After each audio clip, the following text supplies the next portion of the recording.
Desde la Azotea Podcast. Muy buenas, mi nombre es Juan Carlos Solano y les doy la bienvenida a un nuevo episodio del podcast Desde la Azotea. Agradezco por los comentarios y mensajes recibidos en los programas anteriores y les invitamos a seguirnos siempre en Apple Podcasts, Google Podcasts y Spotify. Además, nos puede encontrar en nuestras redes sociales como Desde la Azotea CR en Instagram y Desde la Azotea Podcast en Facebook. Hoy con nosotros Narcy Villalobos Sandí. Ella es docente en la Universidad Nacional de Costa Rica. Ella ha hecho estudios en biotecnología de microalgas, bioindicadores de contaminación, biología en general, biotecnología aplicada y diseño de proyectos en biotecnología. Y viene a conversarnos un tema denominado microalgas. Todo lo que tiene que ver con esto viene ella a contárnoslo. Bienvenida al podcast. Muchas gracias, Juan Carlos. Muy emocionada de estar aquí, muy agradecida de la invitación y con mucho gusto compartimos un ratito de lo que hemos ido aprendiendo poco a poco en la universidad. Muchas gracias, Narcy, por estar aquí con nosotros y contarle al oyente para que se entere un poco más, si es que todavía no ha escuchado, de qué son microalgas. ¿Qué son las microalgas, Narcy? Bueno, son organismos unicelulares que viven en muchos lugares, ¿verdad? Pueden vivir en el suelo, en el agua, pueden vivir adheridos a otros organismos, a plantas, a troncos caídos en el suelo. Pueden vivir en agregaciones, entonces formar pequeñas colonias, pero todos ellos son microscópicos. Esa es una característica en común que ellos tienen. Entonces ocupamos un microscopio para poder observar sus células.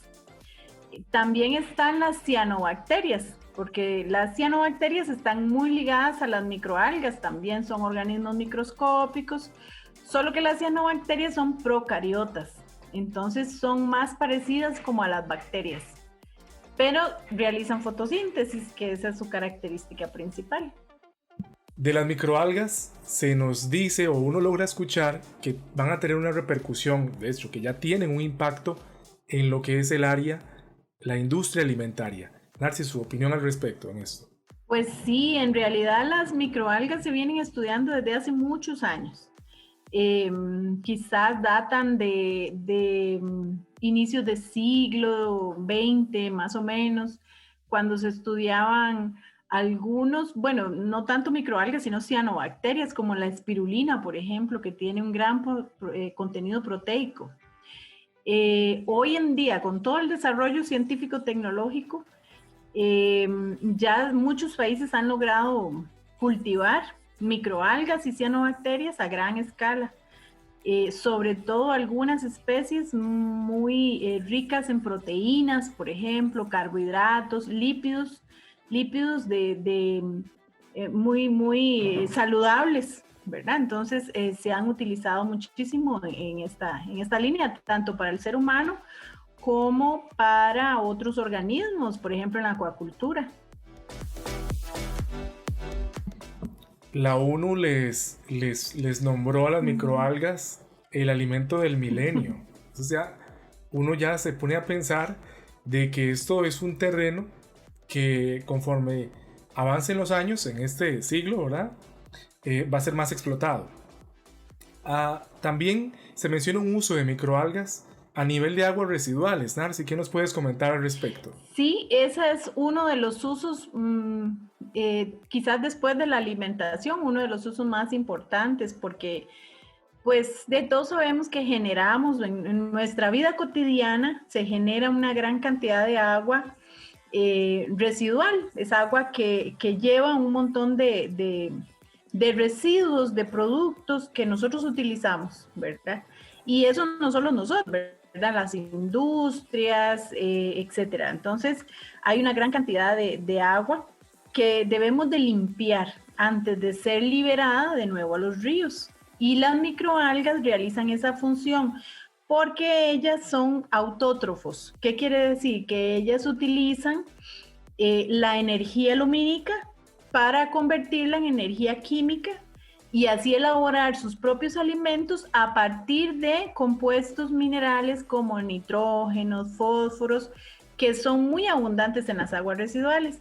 Entonces, si nosotros tomamos un agua residual y le colocamos ahí una biomasa de microalgas, ellas van a utilizar los contaminantes que hay en esa agua, los van a utilizar para incorporarlos en su propio metabolismo. Entonces, con esto limpian las aguas. Podemos decir que el alimento de ellas, ¿verdad? Podemos decirlo así de una forma práctica, tal vez no sería lo más, ¿verdad? Preciso, no sé, fino o profesional, pero de forma práctica podemos decir que los residuos que están en el agua son el alimento de ellos. Puede ser, sí, algunos de los residuos, porque en general depende mucho a nivel industrial, ¿verdad? ¿Cuáles son los residuos que cada industria está desechando? Pero en términos generales, si uno lo ve, por ejemplo, en una casa, la mayor parte de los residuos que van en el agua, ¿verdad? Son compuestos con nitrógeno, compuestos con fósforo, producto del lavado de platos, del baño diario. Y esos elementos particularmente son los que las microalgas utilizan para crecer. Entonces es muy interesante, ¿verdad? El uso a este nivel. Narci, a nivel país, acá en Costa Rica, ¿cuál es la situación con el trabajo con las microalgas? ¿En qué etapa estamos? ¿Estamos en una etapa muy madura, muy reciente?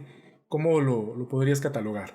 Reciente, estamos en una etapa reciente, se está iniciando, a pesar de que hay mucho estudio, ¿verdad? Por ejemplo, nosotros en la universidad tenemos una colección de microalgas de hace muchos años. Igual la Universidad de Costa Rica lo tiene, el Tecnológico lo tiene, ¿verdad? También han estudiado las microalgas. Los estudios de aquí hacia atrás han sido muy básicos en la ciencia, ¿verdad? En la ciencia básica, necesarios antes de encontrar una aplicabilidad. También mucho estudio a nivel taxonómico, ¿verdad? Diversidad, ver cuáles tipos de algas hay, en qué ambientes, ¿verdad? Todavía necesitamos hacer más estudios para encontrar algunas otras microalgas que sean importantes, ¿verdad? A nivel de aplicación. Pero sí ya se han empezado a tener ya avances a nivel de las microalgas, ¿verdad? Entonces, por ejemplo, en la UNA, en el laboratorio en el que yo estoy, se trabaja en la parte de búsqueda de compuestos biológicos importantes, ¿verdad? A nivel industrial, a nivel como alimento, ¿verdad? Para otros organismos. También en esta parte de alimento hay compañeros, por ejemplo, que trabajan en la parte de microalgas marinas, que son productoras de ácidos grasos, por ejemplo, importantes para el crecimiento de ostras, de moluscos, ¿verdad? Entonces, toda esa línea ya se tiene, ya ellos tienen, por ejemplo, una forma de crecerlas muy eficiente, ¿verdad? Entonces, estamos iniciando, ¿verdad? En la parte de la aplicación. Narci, y a nivel de futuro, ¿qué esperanzas tienes puestas sobre el trabajo con microalgas aquí en el país y también a nivel internacional? ¿Hacia dónde proyectas el alcance en un futuro mediano, ¿verdad? Mediano plazo? Que nos puedas contar, adelantar al oyente para que entienda la magnitud, ¿verdad?, de la repercusión del trabajo con microalgas. Y hay mucha gente que nos puede estar escuchando que quiere empezar una carrera en el área de las ciencias o que, ¿por qué no?, se interese y diga, creo que voy a trabajar o quiero invertir en algo que tenga que ver con microalgas. ¿Qué le puedes contar? Bueno, nosotros estamos queriendo avanzar, ¿verdad?, en la parte de producción de biomasa de microalgas ricas en compuestos como antioxidantes, por ejemplo. Entonces, esto es un área completamente nueva, ¿verdad?, para Costa Rica. Hemos hecho investigación en varias cepas, varias especies de microalgas diferentes, ¿verdad? Y hemos encontrado algunas tienen más propiedades que otras, ¿verdad? Entonces, es un área en la que se podría explotar, por ejemplo, la producción de pastillas que sean ricas en antioxidantes, la producción de batidos que sean ricos en compuestos llenos de clorofilas, pigmentos, ¿verdad? Que los consuma la gente incluso que hace ejercicio, ¿verdad? Hoy en día la gente anda buscando el consumo de productos naturales. Entonces, es ahí, en esa línea en la que vamos un poquito en el laboratorio. También estamos explorando el área de la bioremediación, ¿verdad? Sí necesitamos alianzas estratégicas, ¿verdad? Esto que decía Juan Carlos, ¿verdad? Por ejemplo, una empresa que quiera invertir con nosotros, ¿verdad? En la elaboración de una forma, de una tecnología para limpiar las aguas utilizando microalgas, porque ya hemos hecho estudios y ya tenemos algunas especies que son muy buenas en la parte de limpiar las aguas, ¿verdad? Entonces, en esa línea también estamos caminando.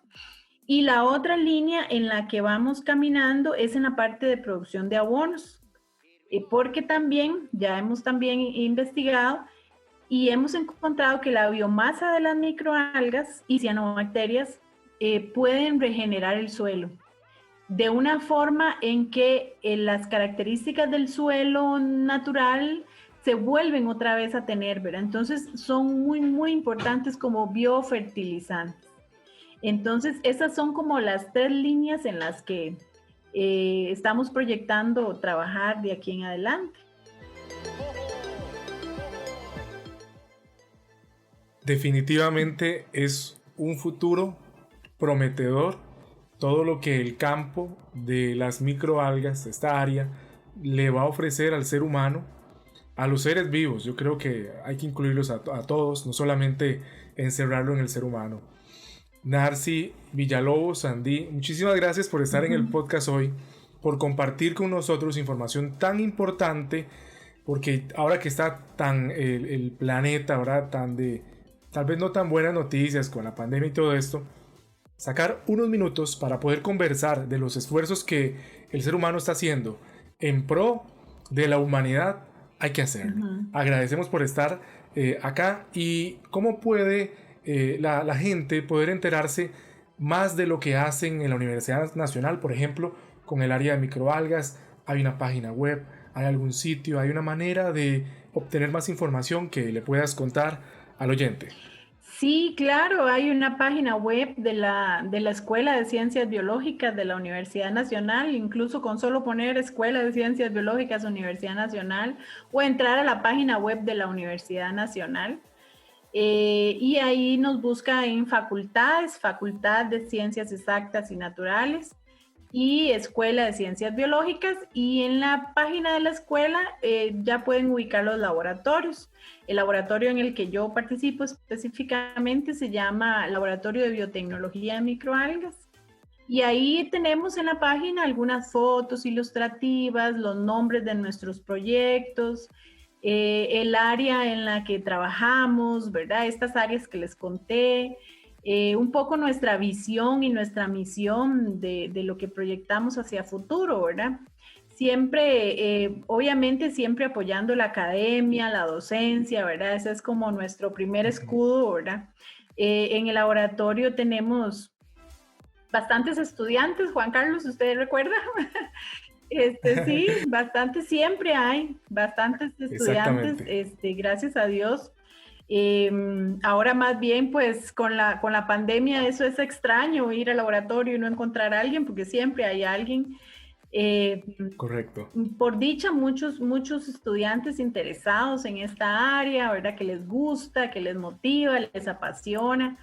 Y bueno, también con miras a seguir, ¿verdad? A seguir más adelante, a seguir con apoyo de la escuela y de la universidad, un poco creando esas alianzas. Hoy en día tenemos un proyecto con la Escuela Química, con la carrera de bioprocesos industriales, y entonces en ese proyecto hemos podido, por ejemplo, medir estos pigmentos, clorofilas y otros pigmentos como astaxantinas, carotenoides, que son antioxidantes, ¿verdad? Entonces, gracias a esos convenios hemos podido también crecer. La ciencia hoy en día no se puede hacer si no trabajamos en conjunto.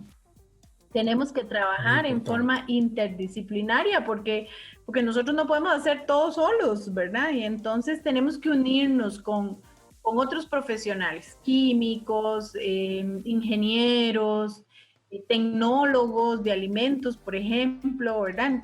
Eso es lo exitoso, ¿verdad? Y bueno, poco a poco lo hemos podido ir haciendo. Maravilloso, Narci, nos dejas con mucha esperanza de lo que viene, ¿verdad? De ese mediano plazo en el área de las ciencias, y que Costa Rica pues no se está quedando atrás, está dando pasos.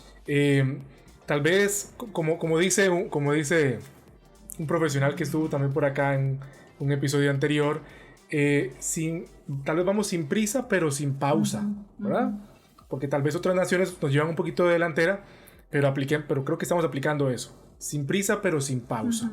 Y toda la esperanza puesta en esas alianzas, ¿verdad?, que puedan crearse para fortalecer y que cada pasito cada vez sea más grande. Narci, muchísimas gracias. Esperamos más adelante poder contar con su presencia en otro episodio, que nos cuente, ¿verdad?, si se crearon más alianzas, nuevos proyectos, nueva información también al respecto, porque para eso es este espacio, para contar muy buenas ideas. Narci, muchas gracias. Nos vemos en un próximo episodio. También a todos los oyentes que hoy estuvieron con nosotros. Muchísimas gracias. Bueno, muchas gracias a ustedes y nos vemos pronto. Chao.